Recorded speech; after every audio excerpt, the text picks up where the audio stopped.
കൂട്ടുകാരെ, തുമ്പിലോളേക്ക് എല്ലാവർക്കും സ്വാഗതം. അപ്പോ ഇന്ന് വേണ്ടപ്പെട്ട ഒരു കഥ പറയാം. എല്ലാരും വാ.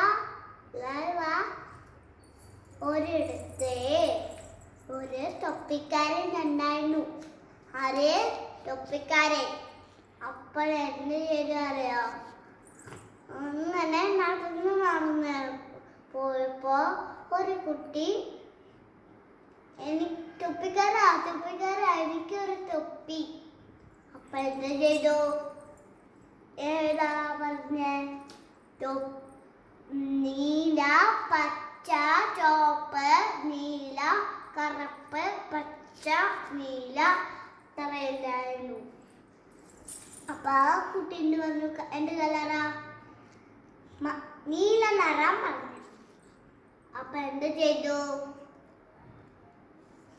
അപ്പൊ കൊടുത്ത് ആ തൊപ്പിക്കാരൻ എന്ത് ചെയ്തു? പേശയും വാങ്ങി പോയി. അപ്പൊ ഒരു ഗ്രാമത്തിന്റെ അടിയിലെ ഇരുന്നു ഇങ്ങനെ തൊപ്പി ചോട്ടിൽ ഇരുത്തിയിട്ട് തൊപ്പിക്കാരൻ ആ മരത്തിലിരുന്നു ഉറങ്ങായിരുന്നു. അപ്പളേ എന്ത് ചെയ്തു? ചെവിയില് ഈച്ച വന്ന് മൂടി, രണ്ട് ചെവിയിലും. അപ്പൊ എന്ത് ചെയ്തു? തൊപ്പിക്കാരെ പേടി കൊണ്ട് എണീറ്റ് പെട്ടെന്നോട് എന്നിട്ട് എന്ത് ചെയ്തു? അപ്പൊ തന്റെ തൊപ്പിയില്ല. അപ്പൊ എല്ലായിടത്തും തൊപ്പിക്കാരൻ പോയി നോക്കി. അപ്പൊ എന്തായി? തൊപ്പിക്കാരന്റെ തലയിലുള്ള തൊപ്പി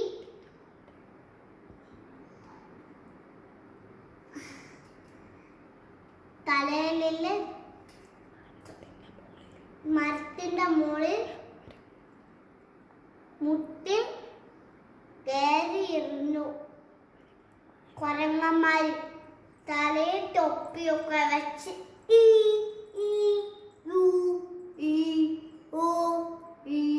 ഇങ്ങനെ പാടിക്കൊണ്ടിരുന്നു. എല്ലാം കേട്ടില്ല, ഒരു ഒച്ച വരും. അങ്ങനെയാണ് ഒച്ച ഉണ്ടാക്കിണ്ടായിരുന്നെ. എല്ലാം ഒച്ച കേട്ടിട്ടുണ്ടോ? അപ്പൊ തൊപ്പിക്കാരൻ എന്ത് ചെയ്തു അറിയോ? തന്റെ തലയിലുള്ള തൊപ്പി മേലോട്ട് എറിഞ്ഞപ്പോ എന്ത് ചെയ്തു? കുരങ്ങന്മാരെ തലയിലുള്ള തൊപ്പി താഴോട്ട് വീണു. എല്ലാം ഇങ്ങനെ പിടിച്ച് ഇങ്ങനെ വലിച്ചെറിഞ്ഞു തൊപ്പിക്കാരന്റെ കുട്ടയിലേക്ക്. അപ്പൊ ആ തൊപ്പിക്കാരൻ എന്ത് ചെയ്തറിയോ? ടൊപ്പി വേണോ ഇങ്ങനെ പറഞ്ഞു. അപ്പൊ ഈ കഥ ഇഷ്ടമാണെങ്കിൽ ലൈക്ക് ചെയ്യുക, ഷെയർ ചെയ്യുക. അടുത്ത വീഡിയോ ലൈക്ക് ചെയ്യുക, ഷെയർ ചെയ്യുക. അടുത്ത വീഡിയോ കാണാം. ബൈ.